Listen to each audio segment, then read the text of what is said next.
Mad Max. So, I recently had the chance to spend some time with Mad Max, and let me tell you, it's an experience that truly stands out. The game captures the raw, gritty essence of the Mad Max universe so well that it feels like you're right in the heart of that post-apocalyptic wasteland. One of the first things that hit me was the attention to detail in the environment. The desolate landscapes and towering sandstorms are crafted with such precision that they almost feel alive.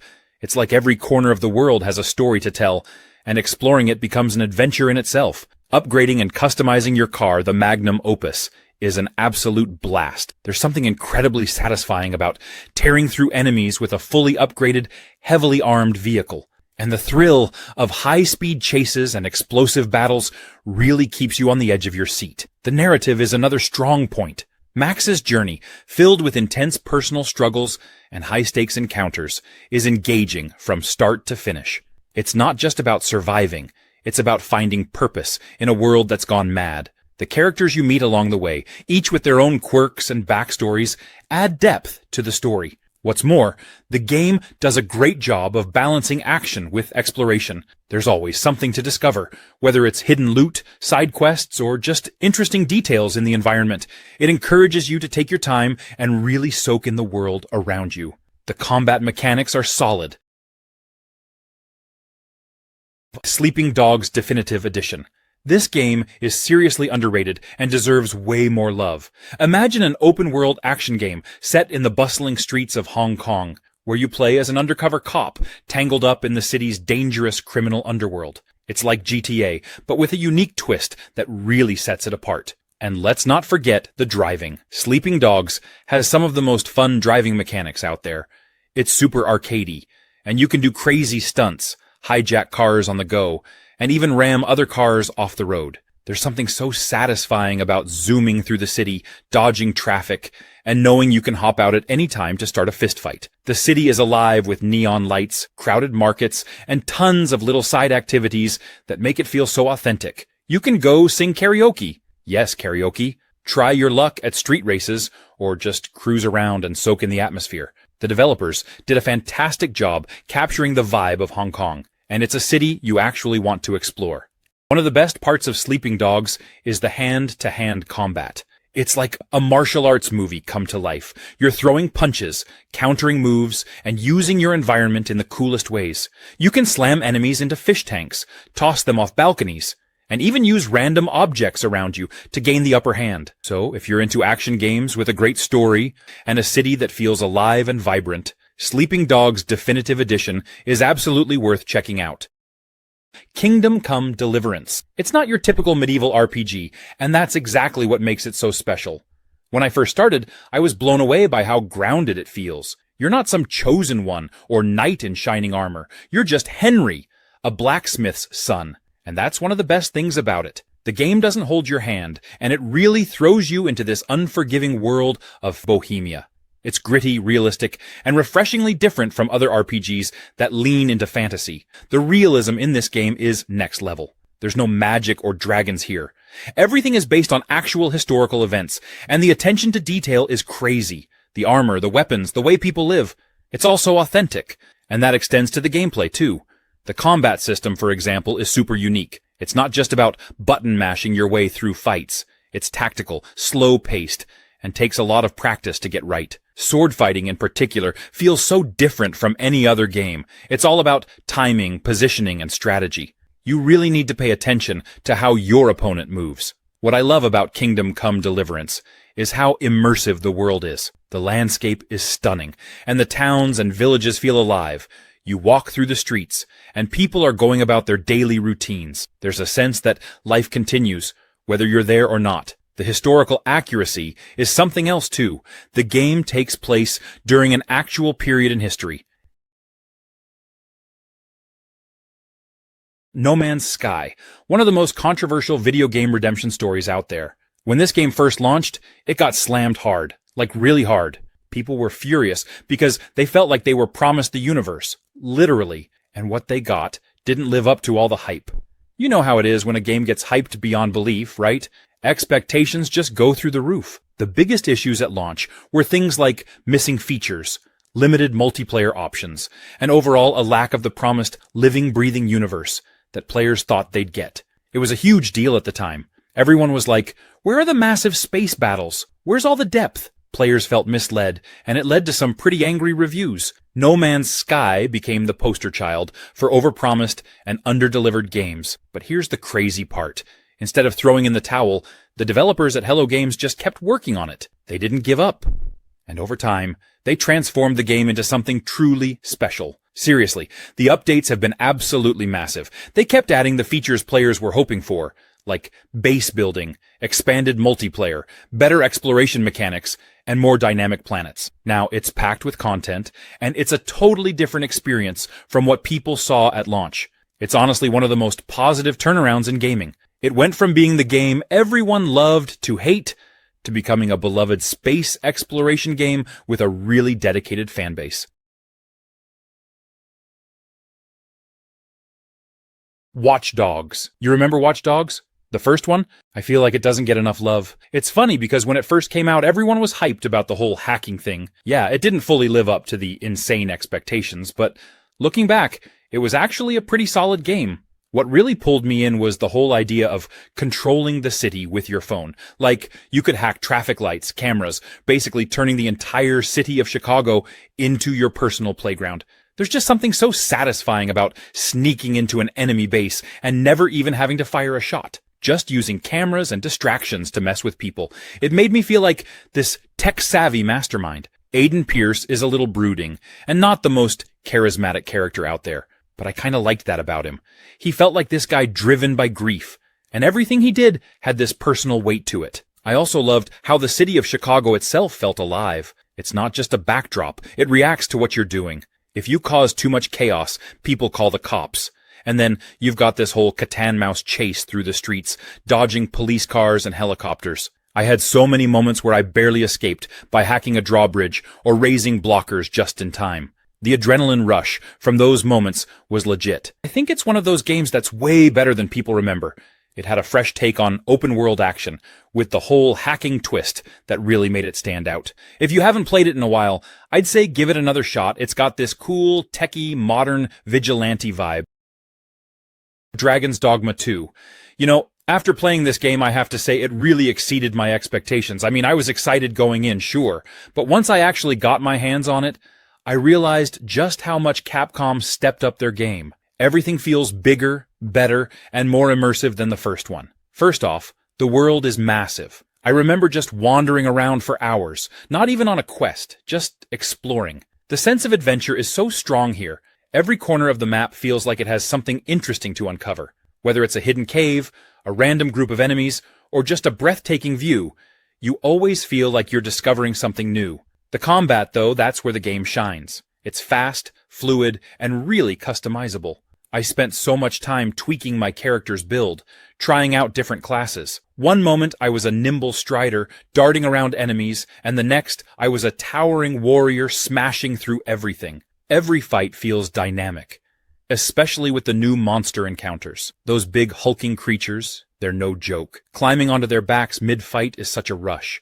But what I loved most was the pawn system. They've really refined it. My pawn wasn't just a sidekick, they were essential. I grew so attached to them, seeing how they adapted to my playstyle. Sometimes I felt like they were learning faster than I was. It's cool to see your pawn in someone else's game too. I got some great items because other players were borrowing mine and leveling them up.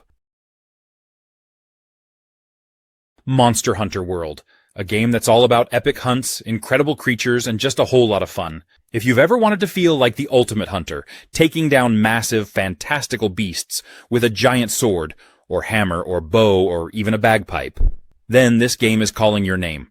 And trust me, once you start, it's hard to put down. The combat in Monster Hunter World is intense, but in the best way possible. You've got so many weapons to choose from, each with its own feel and playstyle. There's something for everyone. Whether you want to get up close and personal with a giant sword, keep your distance with a bow, or support your friends with a hunting horn, it's all there. Each weapon has its own learning curve, but mastering one feels incredibly rewarding. And the game doesn't rush you.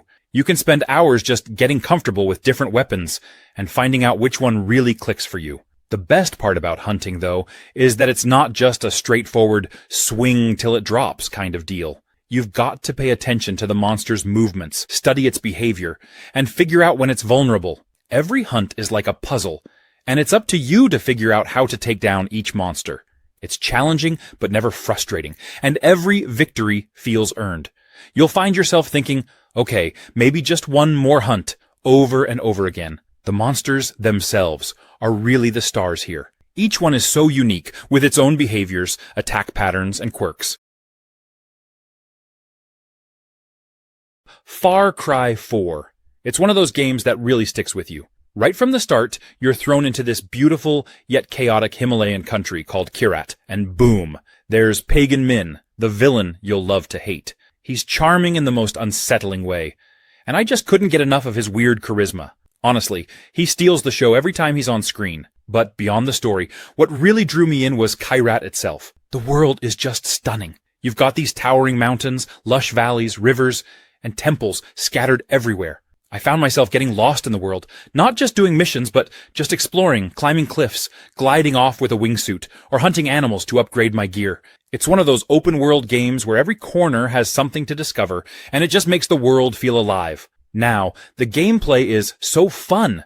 You can tackle situations however you want, and for me, that meant switching between stealthy bow kills and, riding elephants into enemy outposts like a madman. Seriously, who doesn't love charging through a camp on an elephant? And the wildlife itself adds a whole other level of unpredictability. I've lost count of how many times I was sneaking up on an enemy, only for a tiger or bear to crash the party and wreak havoc. The missions are great too, especially the ones involving the Golden Path. You get to make decisions that affect the revolution you're part of, and they're not always black and white. I liked that it made you think about the consequences.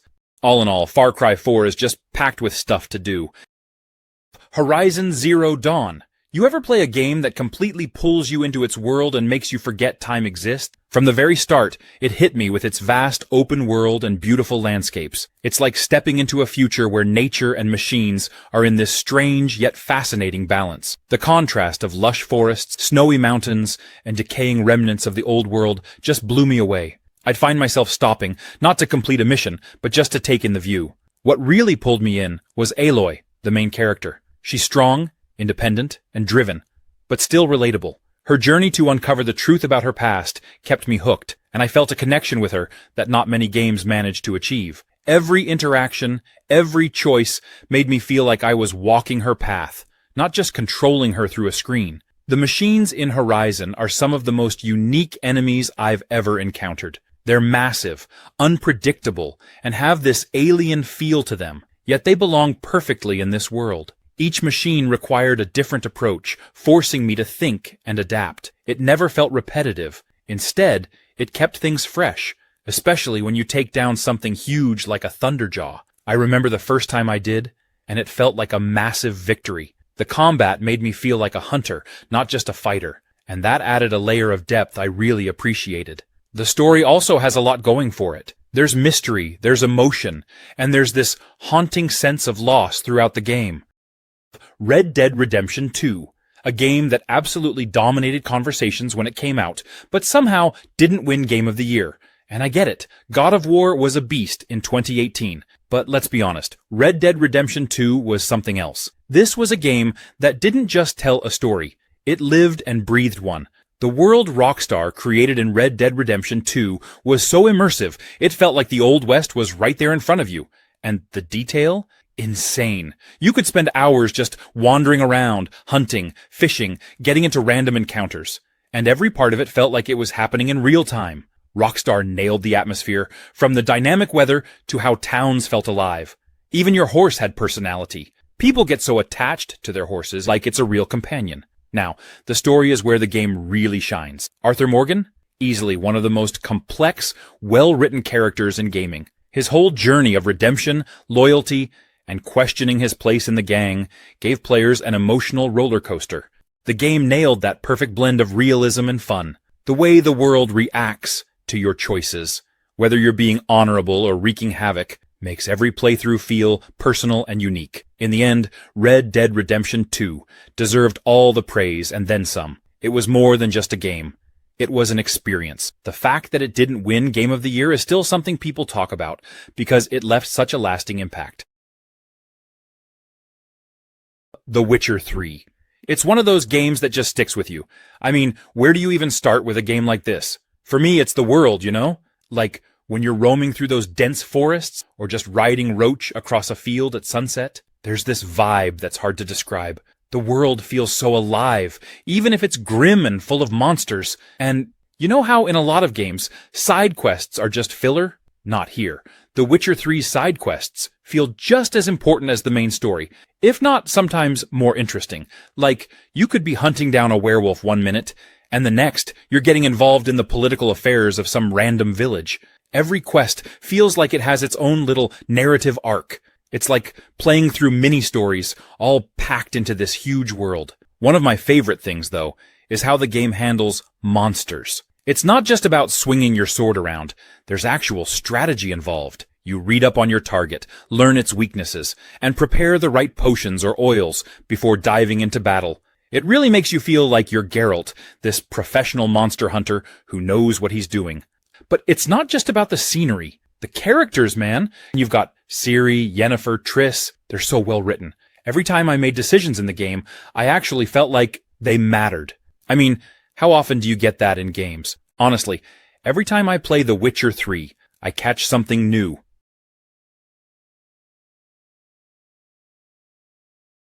Fallout 76. I know this game got quite a bit of heat when it first came out, but after all the updates and expansions, it's a totally different experience now. Trust me.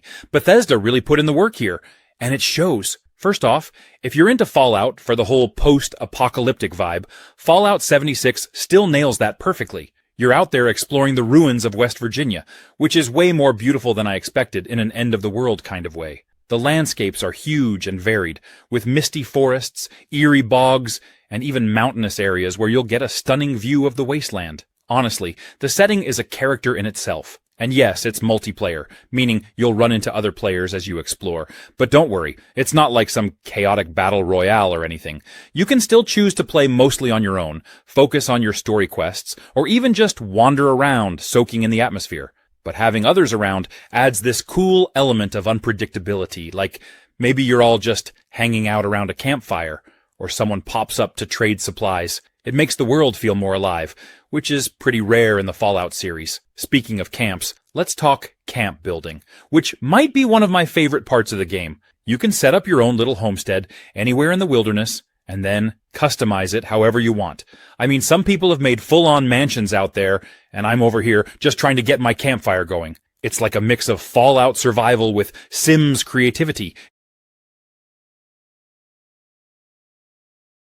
Assassin's Creed Valhalla. Imagine taking a trip back to the Viking era, where you're not just any Viking, but Eivor, a fierce warrior ready to carve their own legend.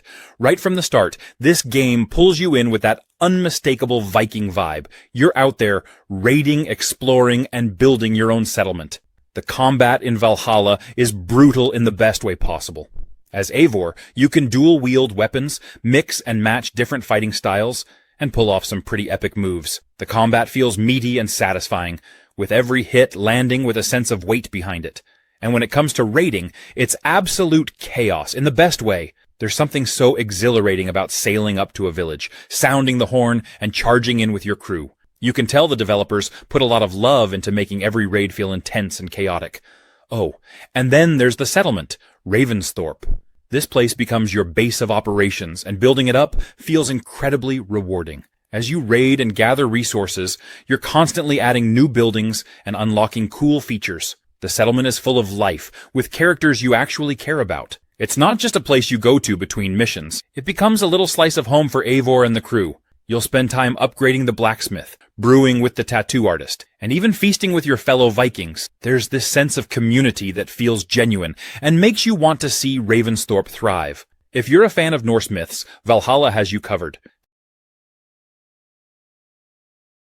Ghost of Tsushima. From the moment you start playing, it just feels like you're stepping into this beautifully crafted world. The first thing that really grabbed me was the landscape. The island of Tsushima is stunning, with these rolling hills, forests, and temples scattered all around. And the way the wind guides you instead of using a mini-map, that was such a cool touch. It makes you feel like you're part of the world, not just playing a game. The combat is another thing that I couldn't stop thinking about. It's so fluid and satisfying. At first I was a bit nervous because samurai combat can be tricky, but the way it's designed here feels so intuitive. You switch between stances depending on who you're fighting, and it just flows so well. Every sword fight feels like it has weight. There were times when I would stop and challenge a group of enemies to a standoff, just because it felt so epic. You literally feel like a samurai. Speaking of feeling like a samurai, the story really pulls you in. It's all about Jin Sakai and his struggle between upholding the samurai code and doing what needs to be done to save his people. It gets you thinking, you know? Like, what would you do in his shoes? Would you stick to the rules or adapt to survive? The game really leans into that inner conflict, and I found myself getting attached to Jin and the other characters, especially his uncle. The emotional moments hit hard, and let's not forget the duels. Oh man, the duels. Some of the most intense moments in the game for sure. You face off against these really skilled enemies. Far Cry 5. It's got all the things you'd expect from a Far Cry game. Open-world chaos, intense gunfights, and that sense of freedom to approach missions however you want. But this time, it's all set in the rural heartland of America, and that gives it a totally different vibe. What I loved about Far Cry 5 is how open-ended the gameplay is. You can literally do things your way. Want to storm a cult outpost, guns blazing? Go for it. Prefer to sneak around with a bow, taking out enemies silently? That works too.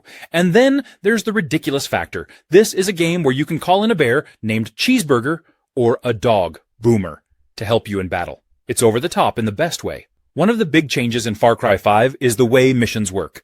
There's no set structure or main storyline that you're forced to follow. Instead, you earn resistance points by completing side missions, liberating outposts, and causing general chaos. As you build up resistance in each region, the story progresses naturally. It's a cool way to keep things feeling dynamic, and lets you choose how you want to play. There's also a ton of customization. You can upgrade your weapons, unlock perks, and even hire guns for hire to help you out in tough situations. There's a strategy to how you approach each mission, but it's always balanced by that freedom to just go nuts if you want to. One thing that stood out for me is how relevant the game feels. The whole idea of a cult taking over a rural town and pushing their beliefs on people. It's unsettling because it feels like something that could actually happen.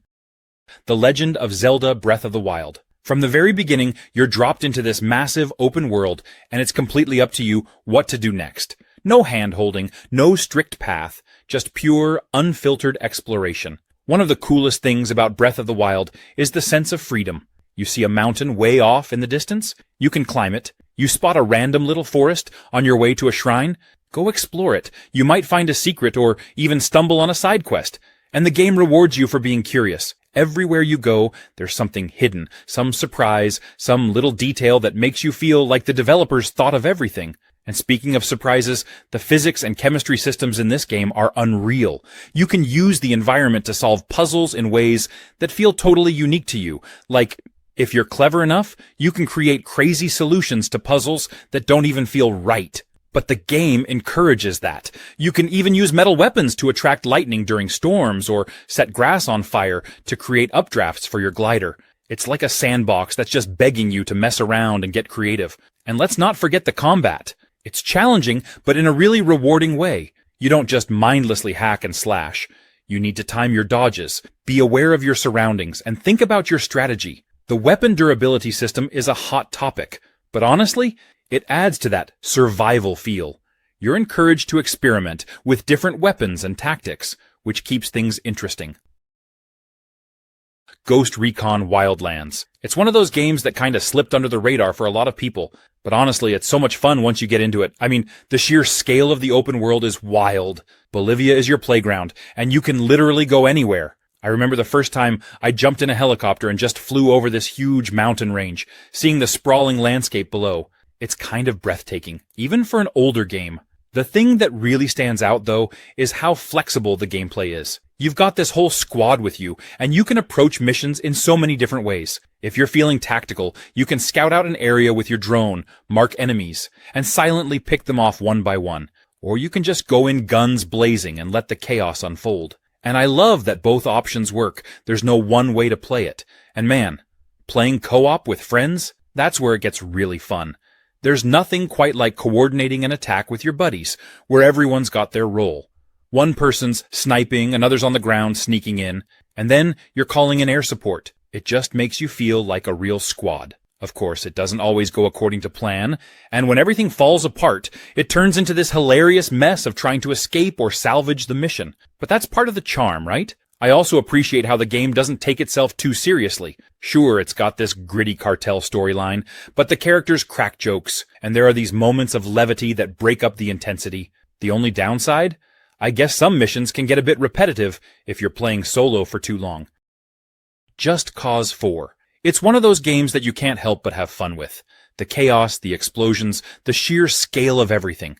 It's like they designed it with the word epic in mind. You step into the boots of Rico Rodriguez once again, and right from the start, you're thrown into a massive open world with more possibilities than you can count. One of the first things you notice is how alive the world feels. Tornadoes, thunderstorms, blizzards, they're not just pretty to look at, they actually change the way you play. I remember the first time I got caught in a tornado. I had no idea what to do, but then I realized it doesn't matter. Just roll with it, because that's the spirit of Just Cause. The weather system isn't just a gimmick. It's part of the chaos that makes the game so unique. Then there's the grappling hook. It's not just a tool anymore, it's a way of life. You can customize it in so many ways, from making things float in midair, to pulling objects together, to create chain reactions. It's insane. It's like the game is begging you to experiment, to find new ways to destroy everything in sight. The story in Just Cause 4 isn't the deepest thing in the world, but let's be honest, that's not why you're here. You're here to blow things up in the most creative ways possible, and the game gives you everything you need to do just that. You've got jets, tanks, helicopters, boats, and more. If it moves, you can hijack it, and if it doesn't move, well, you can probably make it explode. Hogwarts Legacy. Honestly, this game is like a dream come true for anyone who's ever wanted to live out their Hogwarts fantasy. If you've grown up loving the world of Harry Potter, or just love the idea of being a wizard, this game really nails that feeling of stepping into the magical world. I mean, the second you get sorted into your house, it's like, yep, this is it. I'm at Hogwarts now. The school itself is gorgeous. They've done such an incredible job of capturing the magic and mystery of Hogwarts. You can literally spend hours just wandering around, getting lost in the hallways, finding hidden passages, and taking in all the little details. It's exactly how I imagined the castle would feel, like every corner has a secret or a bit of history waiting to be discovered. What's cool, too, is how the game lets you really craft your own story. You're not just following the Harry Potter timeline, you're in a completely new time period, which is honestly refreshing. You get to create your own character, make your own choices, and carve out your own adventure. And it's not just about being a goody-two-shoes student either. You can dive into some darker magic if you want, which is something I didn't expect but absolutely love. The combat is surprisingly deep too. At first, I thought it might be kind of simple, but there's actually a lot of strategy. You can mix and match different spells, use potions, and even summon creatures to help you out. And the way the spells are animated, like the wand flicks and the flashes of magic, it's so satisfying. You really feel like a proper witch or wizard. Elden Ring. If you love a good challenge and want to lose yourself in a beautifully crafted world, this game is a must-play. The open world design is just jaw-dropping. It's not your typical open world where you're just running from quest marker to quest marker. In Elden Ring, exploration feels so organic. You'll be wandering through this desolate field, and suddenly you'll stumble upon some hidden cave or a massive fortress in the distance, and you just have to go check it out. Every corner of the world feels alive with mystery, danger, and treasures waiting to be uncovered. The game doesn't hold your hand at all, which I love. There's no obvious path to follow.